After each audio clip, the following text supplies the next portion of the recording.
friends, it's Mr. Spencer, and we're back here for how to use Schoology in World Regional Studies. This is part 2, and what I'm going to show you today are 4 different applications that I use in Schoology throughout the school year.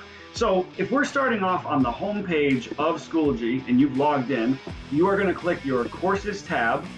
You're going to click the course that I have you for. So in this case, I'm going to use Period 1 as an example. And then you're going to see our Zoom link at the very top. That will always be at the top.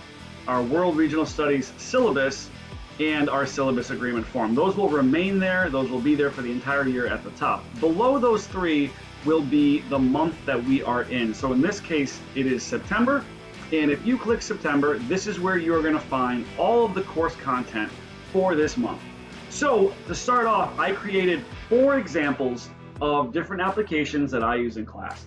The first one is a Do Now. Typically, I'll use a discussion platform for this Do Now, and it could be anything. It could be a video that's embedded with a question.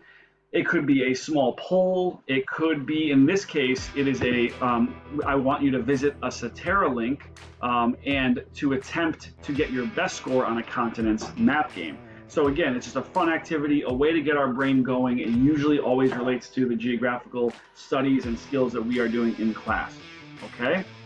If you go back, you'll notice that there's also a page. A page is just a singular page, and that is usually what I will use to present instructions.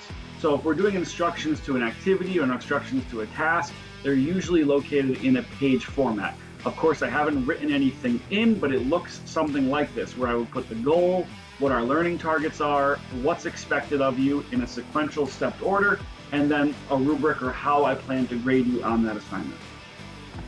2 more to go. We have the pencil and paper. In that case, if you see a pencil and paper, that's usually where I want you to submit your work.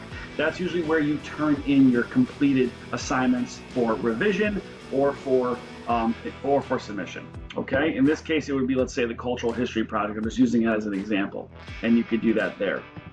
The last one is if you see a pencil and puzzle piece, that is a quiz. I usually do 5 to 10 question quizzes.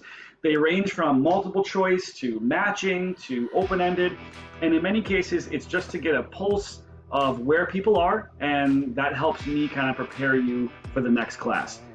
It allows me to understand whether or not I should move forward, stay where we are, or maybe revisit some things that we need to touch upon again. Okay?